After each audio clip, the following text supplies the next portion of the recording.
Olá, boa noite. Novembro Azul. O alerta e prevenção ao câncer de próstata, que representa 6% do total de mortes por câncer no mundo. Tem também informações sobre a roda de conversa na UFO para discutir as doenças sexualmente transmissíveis, forma de tratamento e prevenção. E mais um programa desenvolvido pela Faculdade de Medicina da Universidade que deixa a vida de vários idosos mais leve e agradável. E ainda os detalhes do espetáculo Reatalhos, produzido por alunos do Instituto Federal do Triângulo. É agora no TVU Notícias.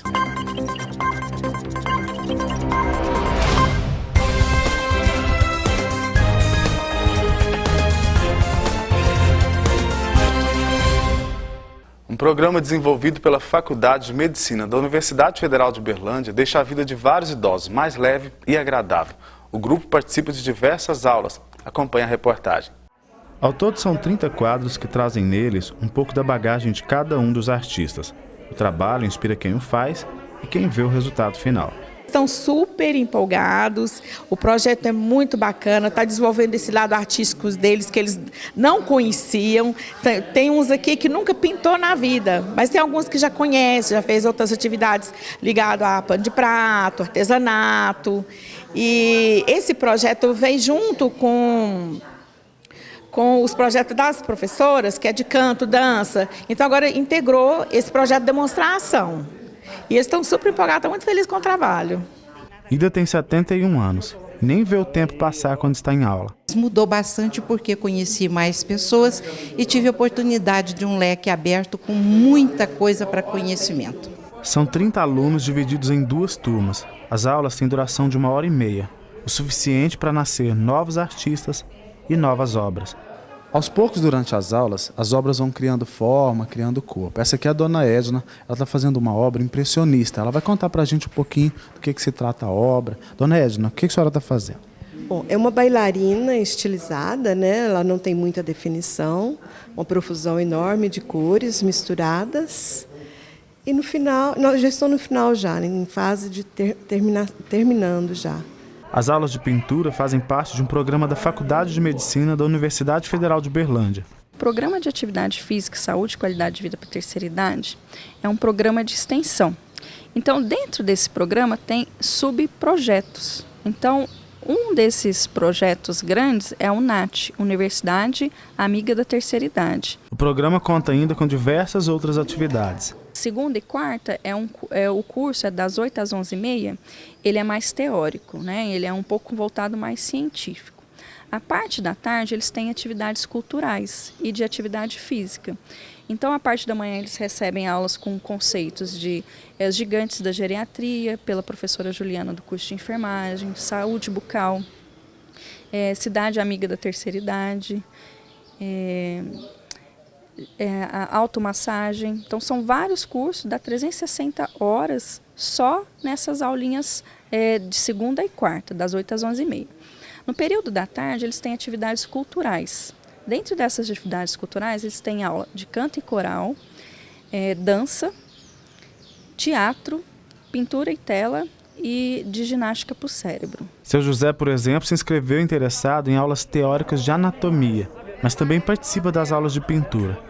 O programa funciona como uma universidade dos idosos. Está superando as expectativas, o nível é muito bom, tem palestrantes de fora, daqui, e professores com os acadêmicos nos acompanhando.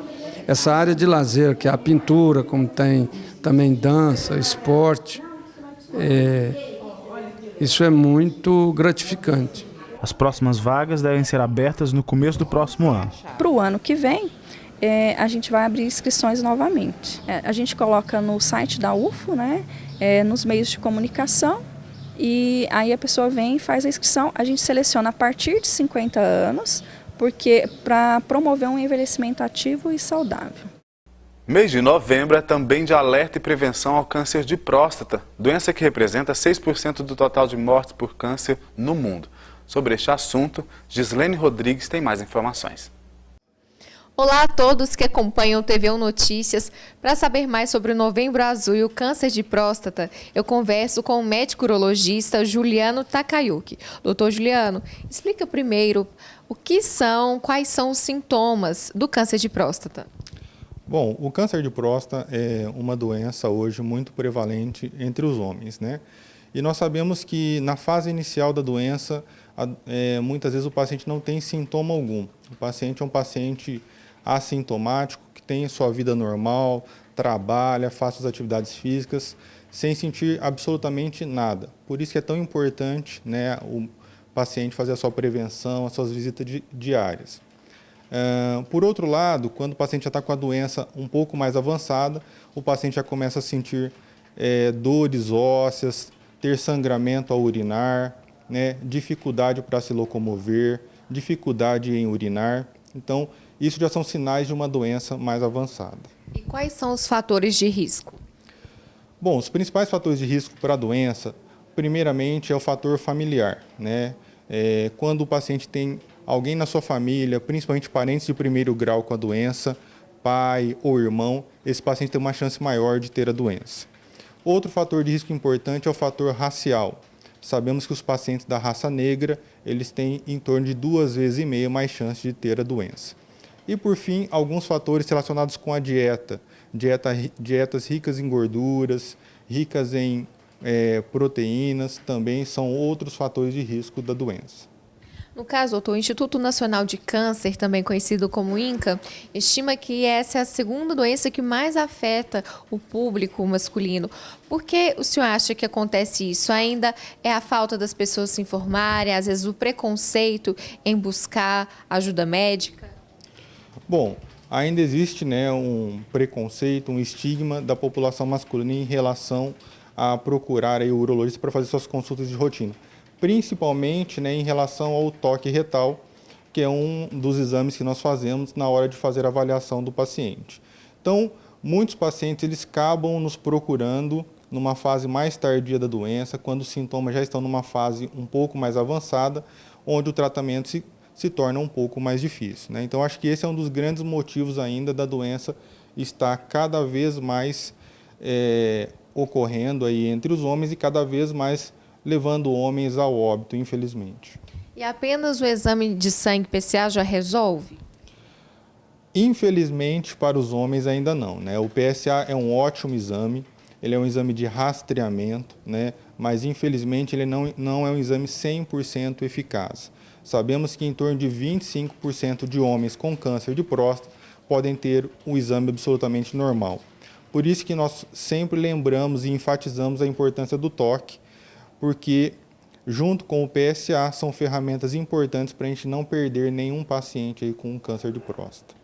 Doutor, então vamos reforçar quais são as recomendações para os homens, para que eles não tenham esse risco de desenvolver o câncer de próstata. Ok. Bom, a recomendação mais atual hoje da Sociedade Brasileira de Urologia, né, e de nós urologistas, é que todo homem acima de 50 anos vá ao seu urologista para fazer exames periódicos. Existe aí uma exceção a essa recomendação, que são os homens com fatores de risco, que são os homens que têm na sua família algum familiar com a doença ou que são da raça negra. Esses homens eles precisam ir um pouquinho mais cedo, né, ao urologista, mais ou menos com 45 anos. Muito obrigada pelas informações, doutor Juliano, pela sua participação no TVU Notícias. Retornamos ao estúdio. Obrigado pelas informações, Gislene. Hora de saber como fica o tempo amanhã. Em Uberlândia, a previsão é de sol entre nuvens e nada de chuva. Mesmo assim, a temperatura máxima chega aos 33 graus e a mínima fica em torno de 23. Veja no mapa a previsão para outras cidades.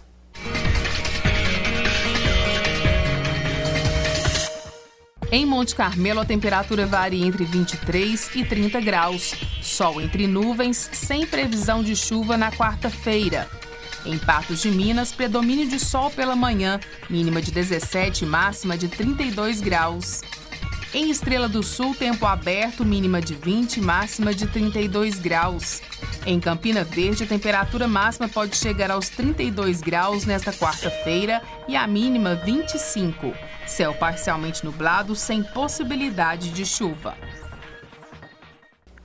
Lembranças e memórias são os principais pontos explorados no espetáculo Reatalhos, Memórias daquilo que somos feitos, produzido por alunos do Instituto Federal do Triângulo Mineiro, o IFTM, em Uberlândia.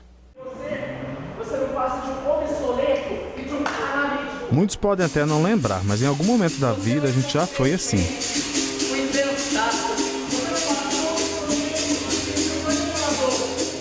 A peça Reatalhos, Memórias daquilo que somos feitos, traz exatamente um recorte de emoções, saudades, afetos e lembranças. O projeto fazia parte do encerramento de uma disciplina ministrada na sala de aula, até que foi crescendo e... Projeto, então, que pôde aliar tanto as questões técnicas quanto as questões artísticas num projeto que foi ganhando cada vez mais vulto e importância, não só para os alunos, mas também para todos os professores envolvidos. Gabriel é um dos atores principais da peça e conta como ele e os colegas receberam a proposta feita em sala de aula. Com as duas equipes, as duas turmas, no caso, trabalhando juntas, a gente está conseguindo crescer a cada dia mais e estamos conseguindo levar o projeto a um patamar assim... concreto mesmo, a gente está conseguindo se desenvolver bem o projeto e com certeza no dia 19 e dia 20 a gente vai estar preparado. O espetáculo trabalha sobretudo com o resgate das memórias no ambiente familiar. As cenas foram divididas em 4 temas. Temas ligados à família, né, ligados aos amores, né, aos primeiros amores, aos amigos e aos mestres. Nós acreditamos na nossa pesquisa que esses são os 4 grandes pilares que nos formam enquanto cidadãos, nos formam enquanto pessoas críticas e principalmente são nesses lugares onde estão contidas as nossas memórias mais afetivas. Os atores em cena ainda contam com o apoio de uma banda que dá um toque sonoro especial ao espetáculo. E a gente fez toda uma pesquisa também nas músicas que faziam parte do universo dos pais naquele momento. Então a gente tem músicas dos anos 80, dos anos 70, que vão desde músicas brasileiras, né, até rock, enfim. A parte de instrumentação do espetáculo também está riquíssima, que nós temos desde instrumentos feitos artesanalmente, como berimbau, paus de chuva, chocalhos, até instrumentos mais sofisticados, como guitarra elétrica, enfim. Então o espectador vai poder também ouvir uma viagem musical com uma riqueza muito grande de sonoridades e principalmente valorizando a sonoridade brasileira com instrumentos brasileiros feitos artesanalmente. As apresentações estão marcadas para os dias 19 e 20 deste mês. Sábado a sessão é às 20 horas, lembrando que para essa sessão os ingressos já estão esgotados, então nós temos ainda ingressos para o domingo, para o dia 20, para sessões das 17 horas e para a sessão das 19 horas. A gente está tentando fazer um trabalho interessante para que a sessão das 17 horas seja um matinê para que as crianças possam assistir. Nessa sessão nós teremos também uma adaptação do espetáculo para que as crianças possam também absorver o espetáculo de uma maneira bem interessante.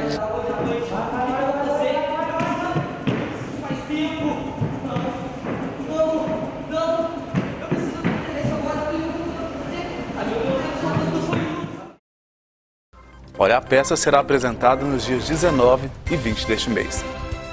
TV Notícias vai para um rápido intervalo e volta em instantes. Nos últimos anos, a CEMIG cresceu no Brasil e no mundo, mas algo importante ficou para trás. Agora, ela volta às suas origens para quitar um compromisso histórico com Minas Gerais. Levar energia a 50 mil famílias que vivem sem luz na zona rural. A CEMIG e o governo do estado vão levar luz a essas famílias mineiras até o fim de 2018. Esse imenso trabalho é a contribuição da CEMIG para o programa Novos Encontros, o plano de ação do governo de Minas para combater a pobreza no campo. Minha família não soube porque é uma luz elétrica, né? Para mim hoje é uma honra a gente ter a família da gente e ter uma luz elétrica. O dia que chegou o transformador foi o dia do meu aniversário. O melhor presente que eu ganhei foi isso. A CEMIG está de volta às suas origens, porque a gente cresce mais forte quando coloca os mineiros em primeiro lugar. CEMIG, Minas Gerais, governo de todos.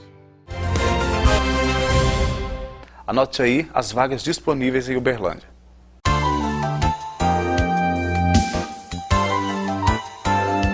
Vaga para auxiliar de departamento fiscal para trabalhar em escritório de contabilidade. O salário é de R$ 1.400, mais benefícios. Informações no leticiap@fundaçãocdl.org.br.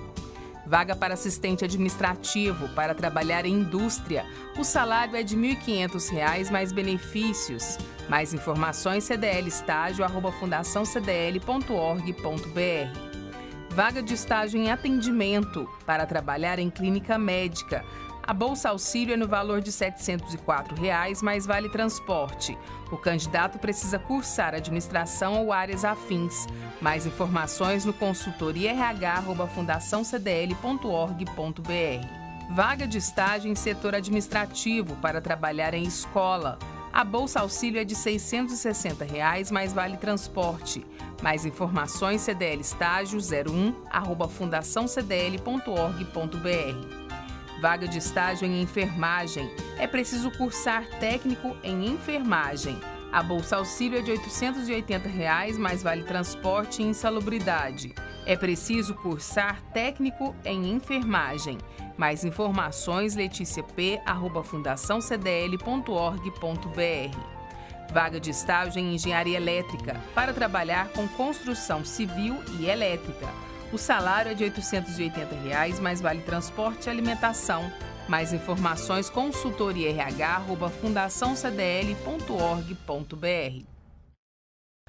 A tragédia de Mariana completou 1 ano. A destruição provocada pela lama da barragem de Fundão deixou todos perplexos. Foram toneladas de rejeitos que derrubaram casas, arrastaram carros, mataram pessoas.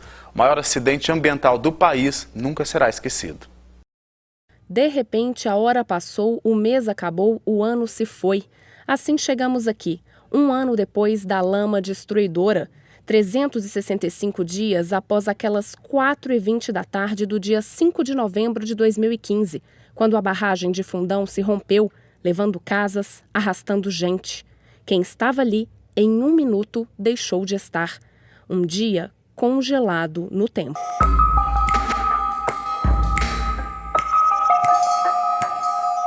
À medida em que a lama endurecia, o trabalho da hora deu lugar ao trabalho futuro.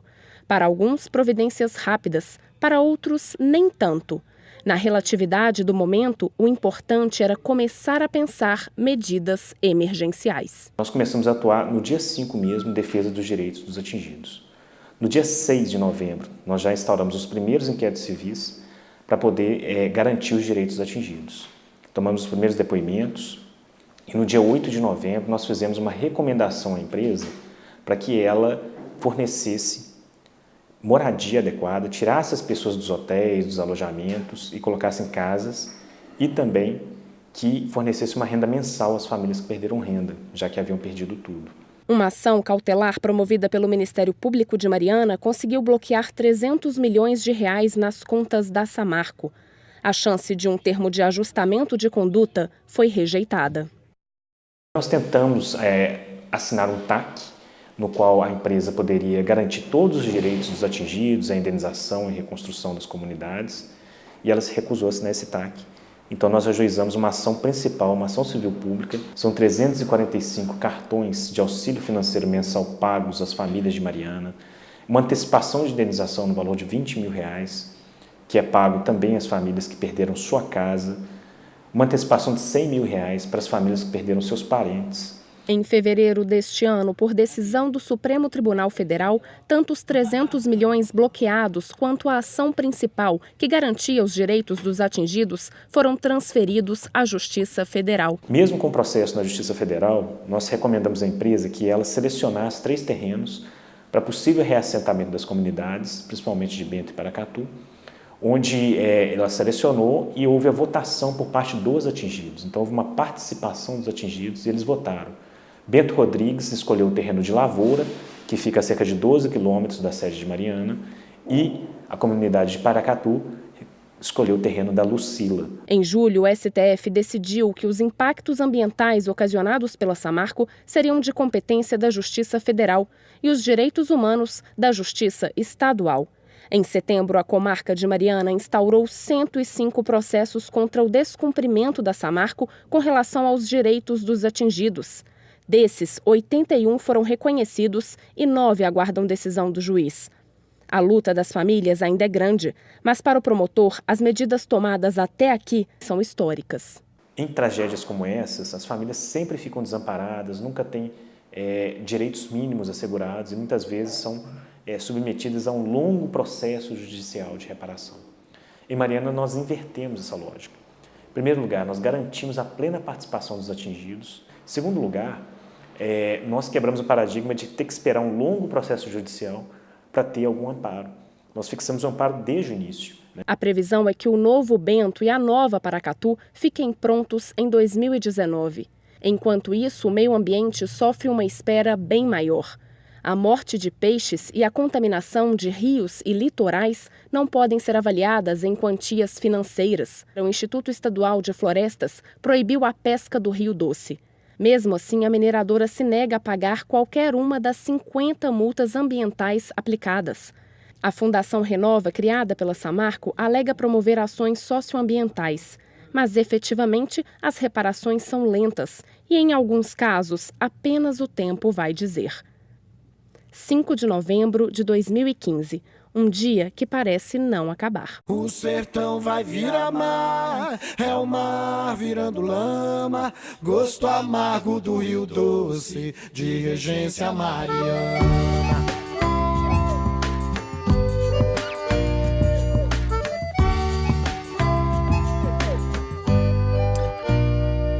Mariana, Marina, Maria, Márcia, Mercedes, Marília. Quantas famílias com sede, quantas panelas vazias, quantos pescadores sem redes e sem canoas. Quantas pessoas sofrendo, quantas pessoas... Em nota, a Samarco entende que há aspectos técnicos e jurídicos nas decisões que precisam ser reavaliados e, por isso, aguarda a decisão administrativa das defesas já apresentadas. A empresa reafirma que está cumprindo as obrigações e compromissos assumidos com a sociedade e reforça que já investiu até o momento aproximadamente R$1 bilhão para o pagamento de ações de remediação, compensação e de indenização. Depois do intervalo, tem os detalhes da roda de conversa na UFO sobre doenças sexualmente transmissíveis. É já já. Atenção, senhores passageiros do voo 737 com destino. Não deixe nada atrapalhar as férias da família fora do Brasil. O CNJ simplificou o embarque de crianças e adolescentes para o exterior.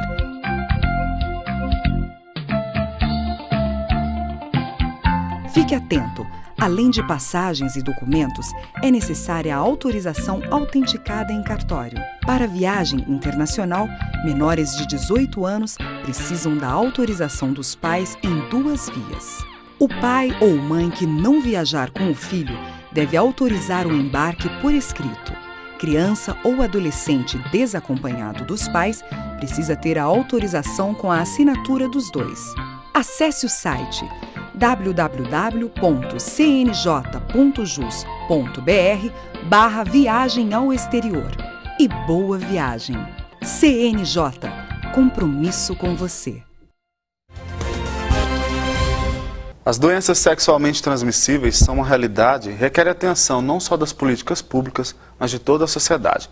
Para discutir e orientar a comunidade, o PET de Ciências Contábeis promove amanhã, na UFO, uma roda de conversa sobre DST.